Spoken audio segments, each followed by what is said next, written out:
Some houses bury their secrets beneath plaster and pine, and some secrets, once uncovered, refuse to be buried again. In the spring of 1869, a Philadelphia merchant purchased what the deed described as a fully functioning agricultural estate in the lowlands of South Carolina, 1,600 acres of timber, open fields, and still water. The price was suspiciously low compared to other properties in the county. The seller, who had inherited the land from his father and grandfather before him, signed the papers without ceremony or nostalgia. He did not glance back at the house. He simply walked away. The new owner was a practical man.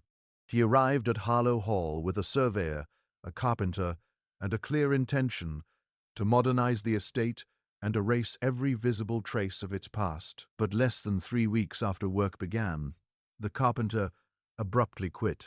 He offered no detailed explanation. When pressed, he would only murmur that there were things inside the walls no Christian man should ever be made to see. It would take nearly 4 years to understand what he meant, and when the truth finally emerged, it did not come gently. It came as a reckoning. Before continuing the story of Harlow Hall, a brief note: this channel explores the darkest and most forgotten corners of American history, the stories buried, sealed away, and left to decay in silence. If you're new here, welcome. Subscribe so you don't miss what follows, and share where you're listening from tonight. To grasp what was hidden inside those walls, you must first understand what Harlow Hall had once been. The estate lay roughly 30 miles inland from the Carolina coast, far enough from Charleston's polished streets to avoid scrutiny, yet close enough to the port to have once profited handsomely from the trade that flowed through it. The land had belonged to the Harrove family since 1791, when Edmund Harrove acquired it as partial repayment of a debt from a Crown loyalist fleeing north after the Revolution. Edmund did not inherit wealth. He pursued it. In the American South of that era, ambition could be more perilous than poverty. By 1841, when his grandson Nathaniel Harrove assumed control, Harlow Hall had transformed from a crude timber farmhouse into an imposing plantation house. The main structure rose 3 stories above the flat Carolina landscape, with broad verandas wrapping the first 2 levels and a cupola crowning the roof, visible from nearly a mile down the road. The exterior was painted white with obsessive regularity, gleaming beneath the southern sun as if determined to project purity.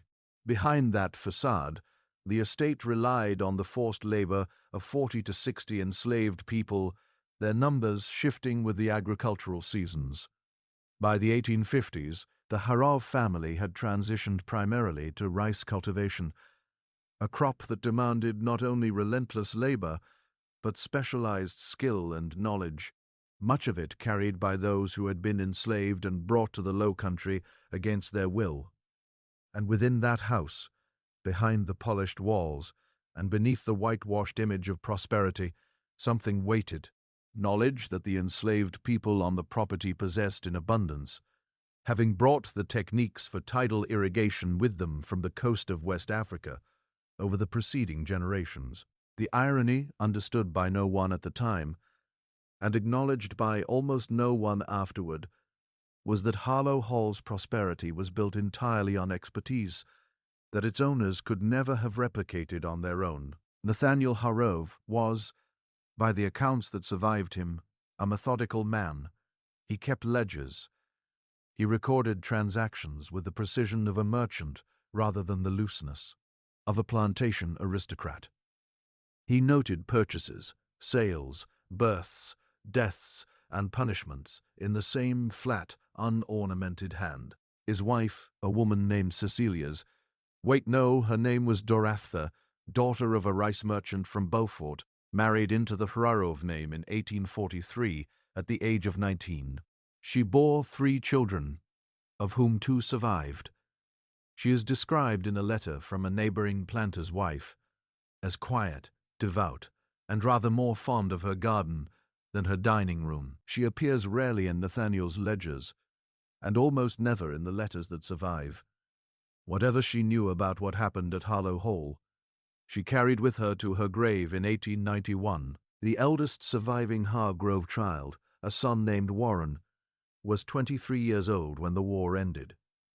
He had served 2 years in the Confederate Army before a fever invalided him home in 1863, and he had spent the remainder of the conflict managing the estate under the increasing strain of the blockade, the loss of markets, and the gradual dissolution of the system on which everything depended.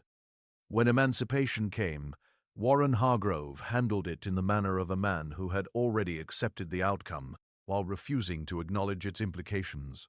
He paid wages a few cents per day to any formerly enslaved person willing to remain on the property. Most left, a handful stayed, either because they had nowhere else to go, or because Harlow Hall was, in a way they could not fully articulate, still theirs. By 1868, Warren Hargrove was deeply in debt. The rice market had collapsed. The fields required repairs he could not afford.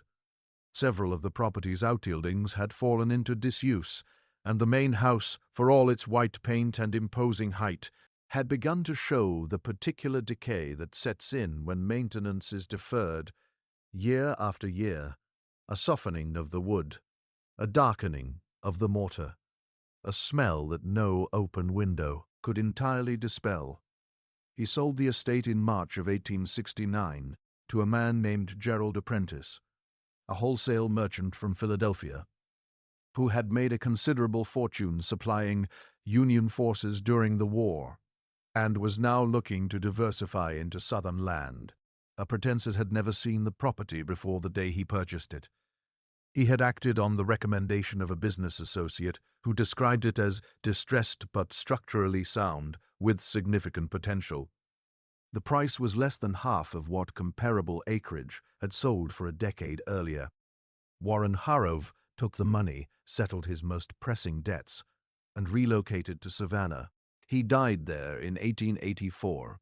His obituary described him as a man of the Old South, faithful to its traditions. His mother, Doretha, declined to attend his funeral, citing poor health. She was at the time 70 years old and had not left Buffett in 3 years. Her reasons for the absence were never formally recorded. Gerald Apprentice arrived at Harlow Hall in April of 1869 with considerable optimism and almost no understanding of what he had bought. The carpenter's name was Daniel Foss, a man in his late 40s, who had followed Apprentice south from Pennsylvania on the strength of a good wage and the promise of steady work through the summer. He was experienced, practical, and by all accounts not given to nervousness or superstition. He had worked in old houses before. He knew the sounds they made, the ways old wood settled and shifted in the heat. He was not, as he put it in a letter to his wife, the type to be frightened by shadows. He began the renovation in the east wing of the main house, which showed the most structural damage, and which Apprentice wanted addressed before the summer humidity made conditions worse. The plan was straightforward. Remove the damaged plaster from the interior walls, assess the framing, repair what could be repaired, and replace what could not. Standard work for a man of his experience. The first wall he opened was in a room on the second floor, a room that appeared from its dimensions and location above the main entryway to have been used as a study or small library. The walls were paneled in painted pine over a plaster substrate, and when Foss began pulling the panels away from the southern wall, he found what he initially assumed was the remnant of an old modification, a section of the framing roughly 2 feet wide, and extending from floor to ceiling had been packed tightly with material that was not insulation and not structural infill. It was paper, not loose paper, not scattered, but paper that had been compressed, folded, rolled, and forced into every available space in the cavity between the exterior wall and the interior surface. Hundreds of pieces, perhaps more. When Foss pulled the first bundle free, it crumbled partly in his hands. The edges rotted by moisture and age, but the center of each piece, protected by the compression, was largely intact. The ink was faded but legible. They were letters, or rather they were pieces of letters, fragments of correspondence, strips of paper covered in handwriting that ranged from a careful, educated script to something that was clearly the effort of a person who had learned to write under difficult circumstances, with letters that varied in size and pressure as though the hand holding the pen had been uncertain of its right to do so at all. Voss, who was literate but not a scholar, read enough of what he held to understand that what he had found was not simply correspondence that had been forgotten. The paper had been put there deliberately, forcefully. The paper had been put there deliberately, as though someone had needed very badly to make certain that what was written on it never left that house, and had chosen the most permanent means of disposal available to them. He showed the papers to Apprentice that evening. Apprentice, by his own account, read 3 of the fragments before setting them down on his work and sitting in silence for a long time. He later described the experience to his attorney in Philadelphia as discovering that the house you have purchased was built on something other than foundation stones. What those letters contained in full would not become clear for weeks, but the fragments Foss had retrieved that first afternoon were enough to establish certain things with certainty. The letters were addressed to multiple recipients. Some were addressed to specific individuals, some to unnamed recipients, described only by role or location. Several mentioned dates spanning from the early 1840s through the mid-1860s, and one, the one Apprentice read last, on a strip of paper that had been torn diagonally, as though in haste contained a single sentence that would stay with him for the rest of his life. "They do not know we keep count." Apprentice did not contact the authorities immediately. This was not, as he would later explain it, out of any desire to conceal what he had found. It was rather that he was genuinely uncertain what authority had jurisdiction over letters hidden in a wall, or what law, if any, had been violated by their concealment. The war had ended 4 years ago. Emancipation was law. The world that had produced these documents was, legally speaking, finished. And yet he had Foss continue opening the walls. Over the following 2 weeks, they found similar caches in 4 additional locations within the main house, behind the plaster of the ground floor kitchen passageway, inside the frame of a sealed doorway on the 3rd floor that had been plastered over so thoroughly that no indication of its former existence was visible from either side, within the hollow base of a built-in cabinet in what had been the Overs. Ear's office at the rear of the house, and most surprisingly beneath the floorboards of the CE. Upala, the small observation room at the very top of the house, where the boards had been pried up and replaced with a precision that suggested the work had been done by someone who knew exactly what they were doing and had time to do it carefully. The materials were not identical across all the locations. The kitchen passageway yielded primarily small objects, not letters, but items that had been carefully wrapped in cloth before being concealed.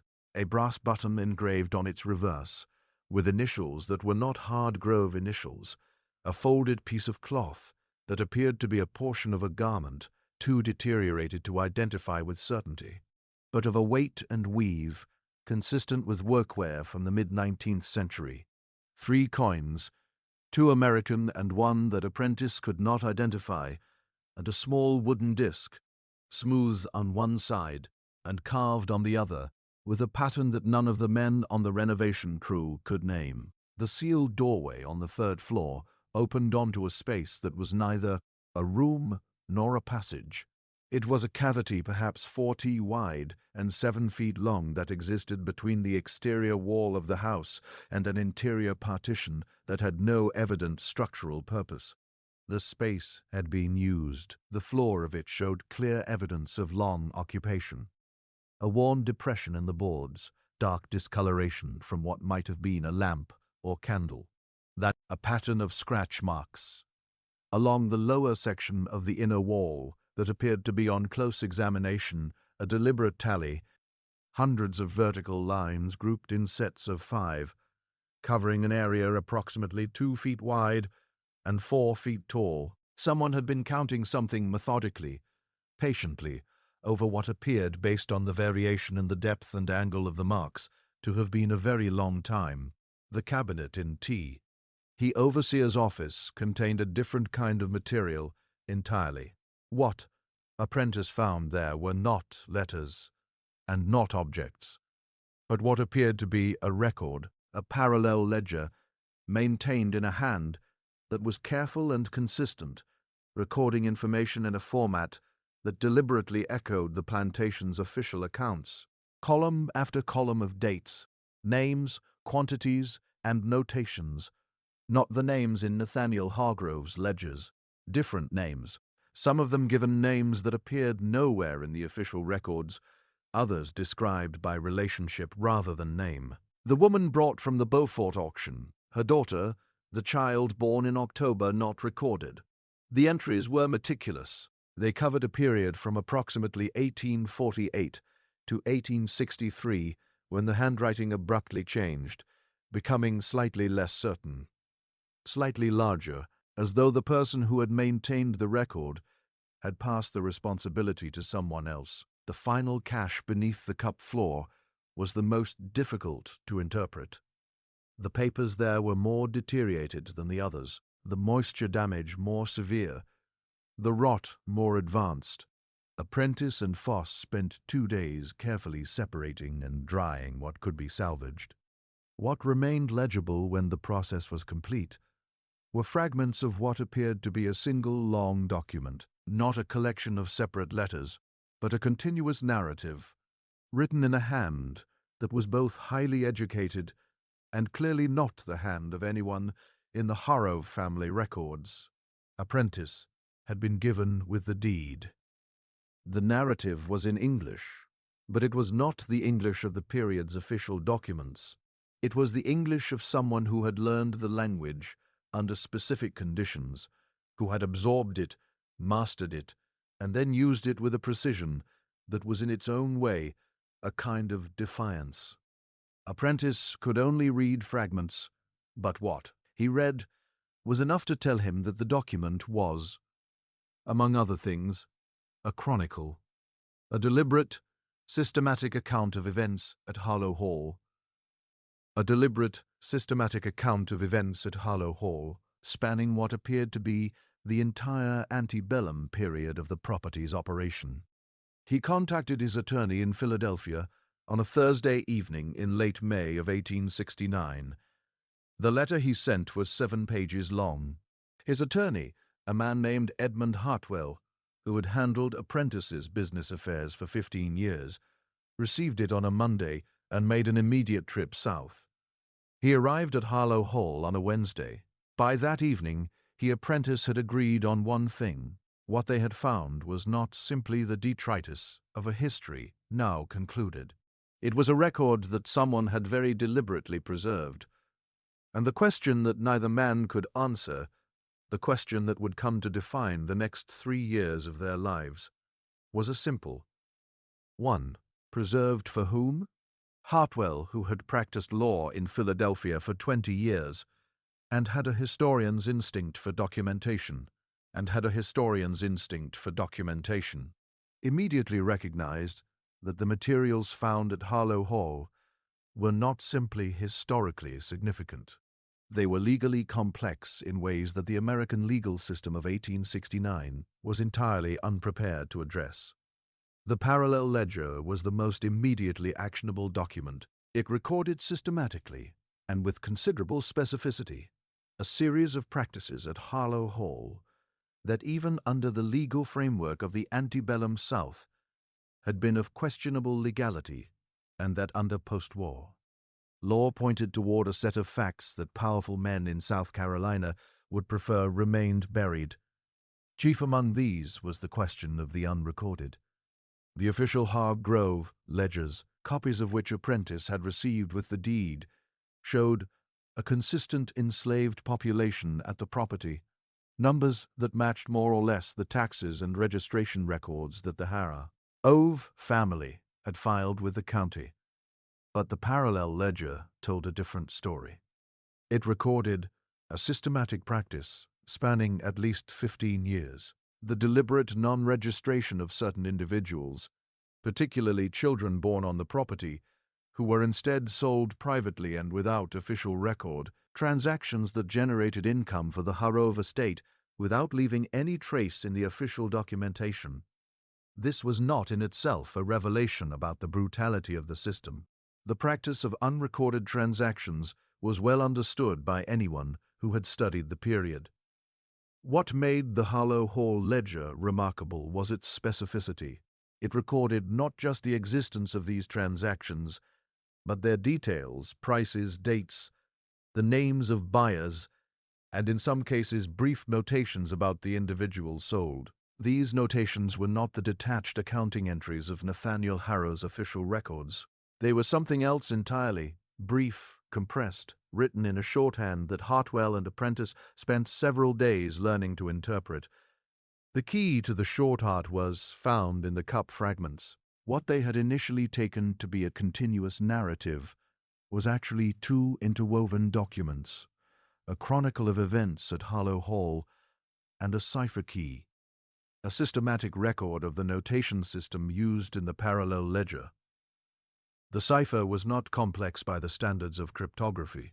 It was the kind of system developed by someone who needed to communicate information clearly to a specific known readership while keeping that information illegible to anyone outside that group. The notation that had appeared throughout the ledger as a simple dash following a name, for example, meant departed, alive, destination recorded elsewhere. A small circle meant died on property. Cause unrecorded. A horizontal line through a name meant sold without family knowledge. W. Hen Hartwell applied the cipher to the full ledger. The document transformed. It was not simply an accounting record. It was a map, a systematic chart of where people had gone. Not the vague approximations of official records, but specific information about buyers, locations, and in some cases, subsequent sales. Information that, if it had ever reached the people it concerned, would have allowed families separated by the trade to know where their relatives had been taken. This was what they do not know, we keep count, had meant. Someone at Harlow Hall, someone who had access to both the official records and the transactions that never appeared in them, had been maintaining a parallel archive for over a decade, not as evidence for any court, not as ammunition for any formal challenge, but as a record kept against the possibility that it might one day be of use to the people it documented. Hartwell sat with this understanding for a long time before he spoke.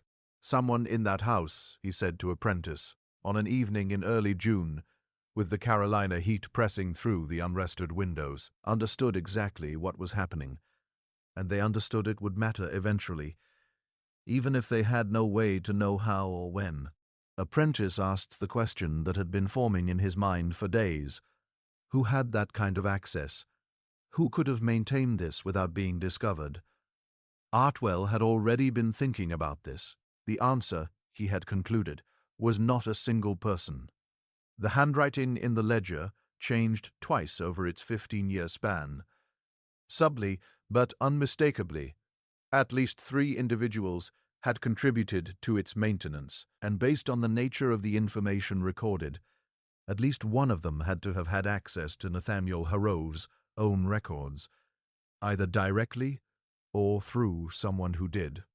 The official Hargrove household accounts included a notation found in the ledgers transferred with the deed of a woman described as the house manager.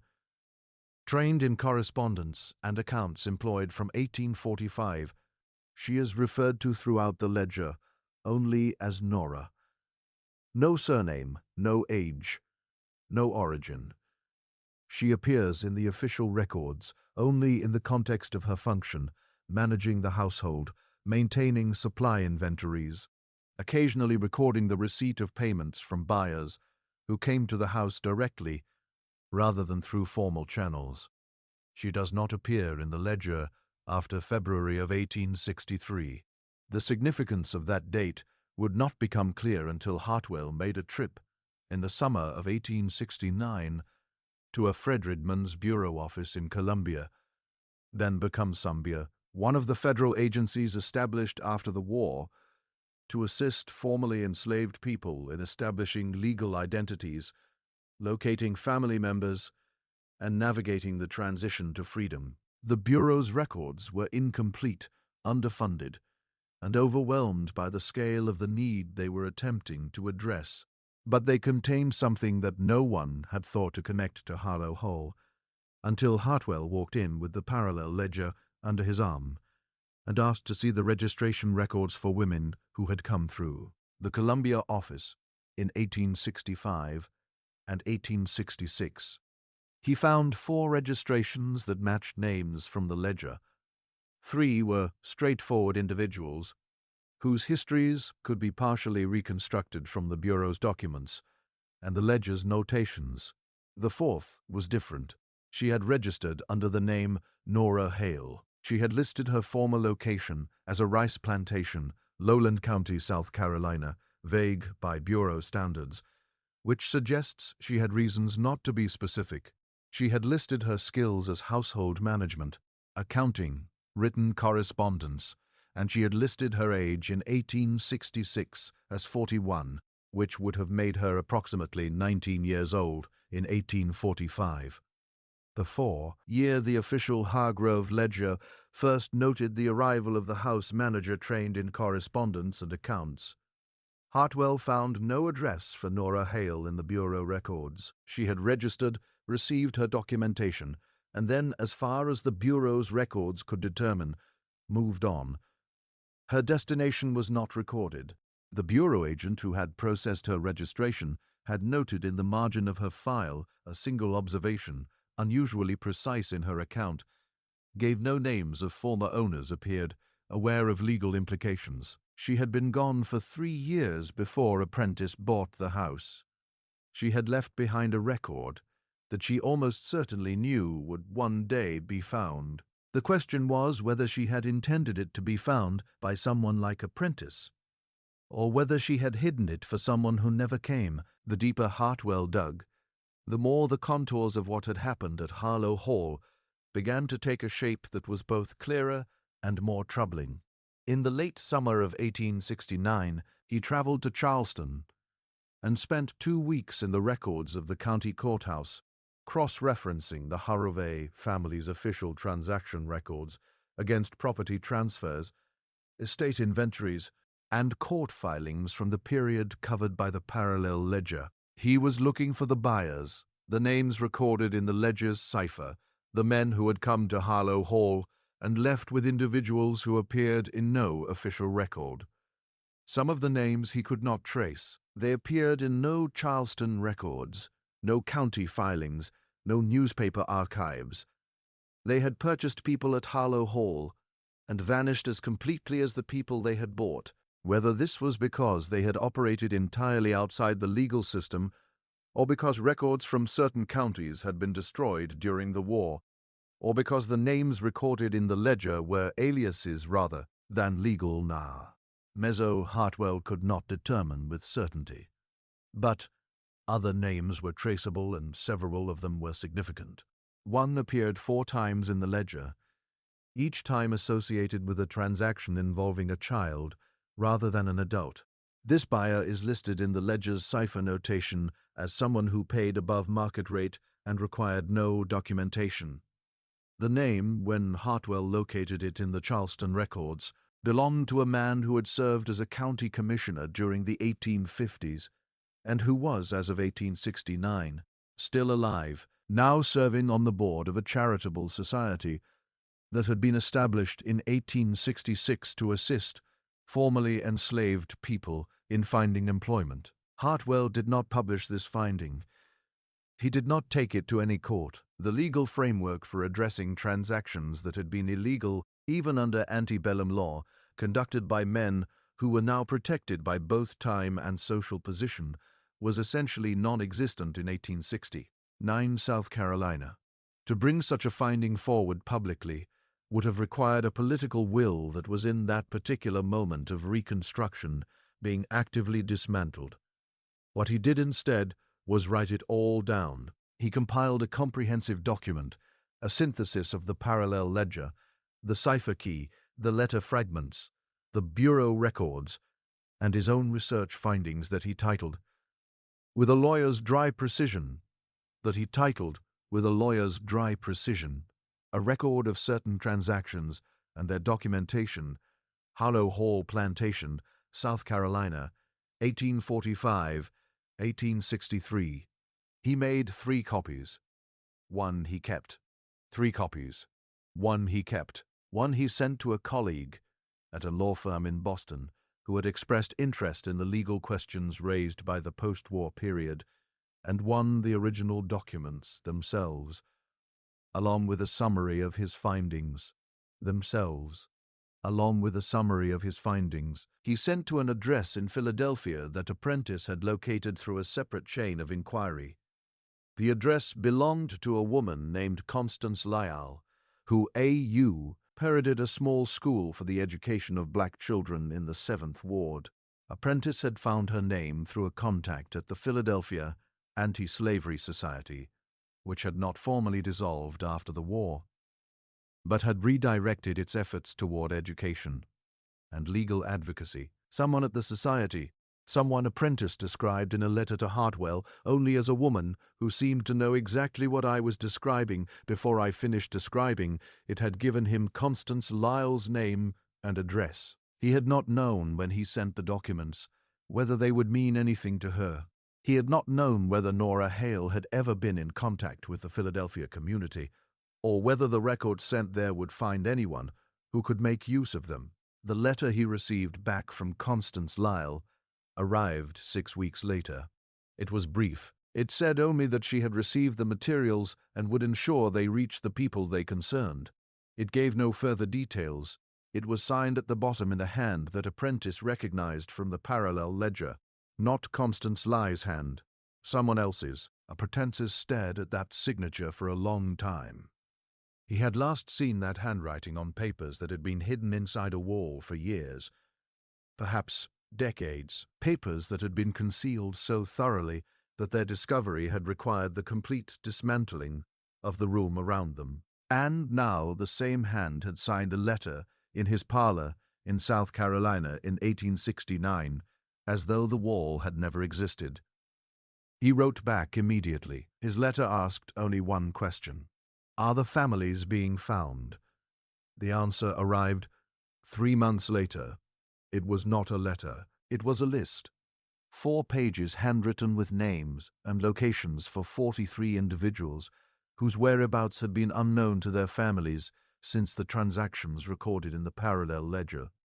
Some had been located in Georgia, in Alabama, in Mississippi.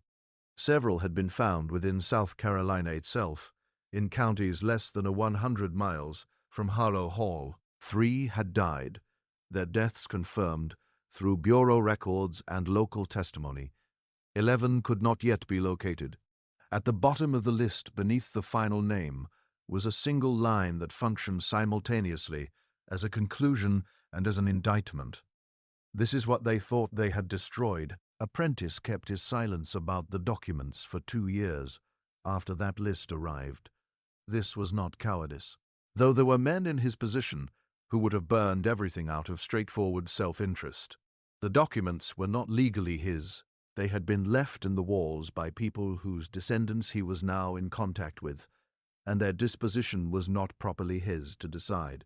And the political climate in South Carolina in the early 1870s was not one in which documents of this kind could be introduced into any public forum without significant risk to the people they concerned. Reconstruction was collapsing. The federal presence in the South that had, for a brief period, created a framework within which formerly enslaved people had exercised political rights and held public office was being systematically dismantled by campaigns of terror and fraud that were official in everything but name. The men who had purchased children at Harlow Hall were not worried about being called to account. They were in several cases in positions of renewed authority. It was in this context, in the autumn of 1871, that a man came to Harlow Hall looking for Gerald Apprentice. He arrived without advance notice on a Tuesday afternoon in October, and he was accompanied by two other men who waited in the road while he walked to the house. He introduced himself to Apprentice's housekeeper, a local woman named Agnes, as a representative of the Harrow family int, heiress, and he asked to speak with the owner of the property. Apprentice was in the East Wing when Agnes came to find him. She relayed the man's introduction in a flat, careful voice that told Apprentice everything he needed to know about her reading of the situation. He went to meet the visitor. The man's name was Thane. He gave only the single name, which may or may not have been his actual name. He was well dressed, approximately 50 years old, with the particular confidence of a man accustomed to having his requests interpreted as directives, his directives. He spoke pleasantly and without overt threat. He said that he had been made aware through mutual acquaintances that Mr. Apprentice had discovered certain materials during the renovation of the property, and that these materials were of a sensitive nature. He said that the Harrow family, and he used that phrase several times, the Harrow family had a natural interest in ensuring that private family correspondence did not find its way into circulation. He said that he would be happy to relieve Mr. Apprentice of the burden of storing such materials, and that a suitable arrangement could certainly be reached.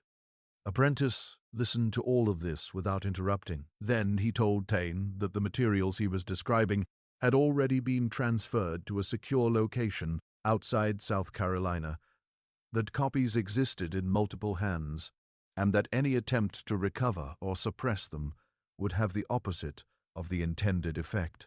Thane's pleasantness did not change, but something in his expression shifted. A very small recalibration, like a man updating a calculation. He said he would convey Mr. Apprentice's position to the relevant party's position to the relevant parties. He thanked Apprentice for his time. He walked back to the road, spoke briefly with the two men waiting there, and left. Apprentice wrote to Hartwell that same evening. He wrote to Constance Lyle Thaat. Following morning. He did not sleep well for several weeks after that.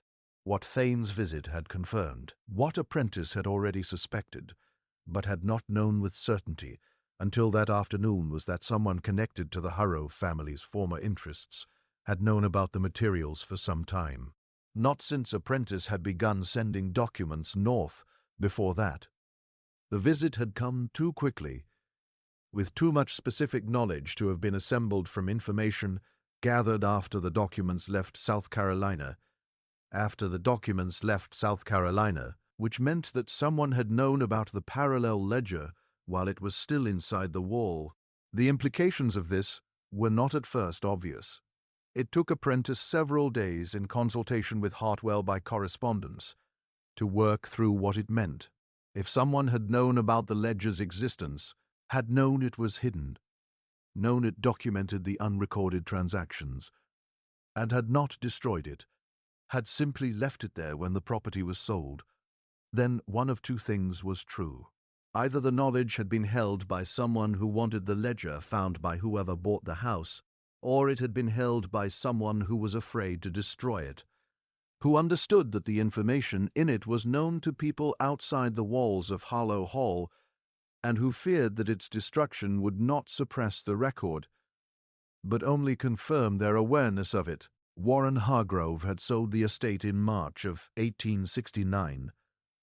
He had been living on it, managing it since the end of the war in 1865. He had spent 4 years as the sole occupant of a house whose walls contained a detailed record of crimes committed on his family's property. Crimes that implicated directly and by name men who were still alive and still connected to the social and political infrastructure of South Carolina. Had he found the ledger himself? Had someone told him it was there? Hartwell Trave led to Savannah in the spring of 1872 to find out. Warren Hargrove agreed to meet him, which surprised Hartwell. He had expected to be refused. Instead, Hargrove received him in a sitting room in the boarding house where he was then living, a modest space that represented a considerable decline from the world of Harlow Hall, and poured him a glass of whiskey without being asked. Hartwell asked his questions directly. He was a lawyer. He did not believe in circling the point. Hargrove was silent for a long time after the last question. He looked at the glass in his hand rather than at Hartwell. When he finally spoke, he said, "I found it in 1866 in January. I'd been trying to fix the stove in the kitchen passage, and a section of the plaster came away. I read what I could. I understood what it was." Hartwell asked what he had done with that knowledge. Hargrove said nothing. Hartwell asked why. Hargrove said because she was already gone, and because if I had told anyone the people whose names were in there, the buyers, they'd have burned the house to the ground with me in it most likely. Hartwell asked whether that was the reason he had sold the property. Another long silence. "Then I sold it because I couldn't live in it. I would wake up at 3 o'clock in the morning and I could hear the house. Not sounds, not settling or wind. I knew what was in the walls. I knew what it meant, and I could not stop knowing." Hartwell asked him one final question. Had he sold the property to Apprentice specifically, or had Apprentice simply been the first willing buyer? Hargrove looked up from his glass for the first time during the conversation. His expression was difficult to read, something between guilt and a very old, very tired form of calculation. He said, "I made inquiries before I listed it about the sort of man he was." Hartwell returned to Philadelphia with his notes and the full weight of what he now understood. Warren Hargrove had not sold Harlow Hall to escape his debts. He had sold it because he had found the ledger and had understood with the clarity of a man who had spent 4 years alone in a house full of evidence that the only way to ensure the documents survived was to put them in the hands of someone who would not destroy them, someone from outside the South, someone with enough distance from the system to read what the records contained without needing to suppress them. He had engineered the discovery. Not out of guilt, exactly. Not out of justice, exactly. Out of something more complicated and more human than either. A recognition that the ledger's existence was not his burden to carry and not his right to bury, and that the only moral act available to him was to create the conditions under which someone else could make a decision he was incapable of making himself. Whether this made Warren Hargrove a coward or something approaching a collaborator in the ledger's survival was a question Hartwell never answered definitively. He laid out the facts. He let the question stand. The document that Hartwell published in 1874, not a legal brief, not a court filing, but a historical monograph, distributed through a small press in Boston, was titled Hidden Record. The Harlow Hall Documents and the Unregistered Trade in South Carolina, 184-5, 1863. It contained a full transcription of the parallel ledger, with the cipher key explained, and a summary of the research conducted between 1869 and 1873. It named names where names were known. It documented transactions where transactions could be traced. It did not produce any legal action.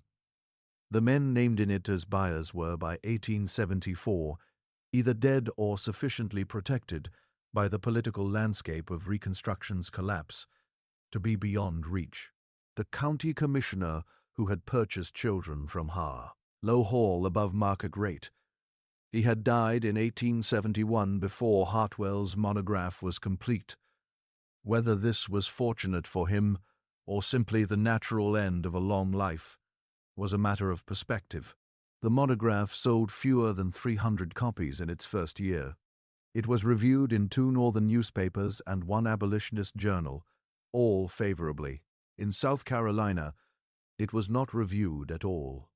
Gerald Apprentice never converted Harlow Hall into what he had imagined when he bought it, appeared. The renovations continued sporadically through the 1870s. But the ambition of the original project to transform the estate into something modern, something clean, never quite materialized. He sold the property in 1878 at a small loss to a timber company that was primarily interested in the acreage rather than the house. The house itself stood empty for several years before being damaged by a fire of undetermined origin in 1883. It was not rebuilt. The parallel ledger, the original document, was retained by Constance Lye School in Philadelphia until 1891, when it was transferred to a historically black college in the South, at the request of a woman who had been a student at the school. In the school, 1870s.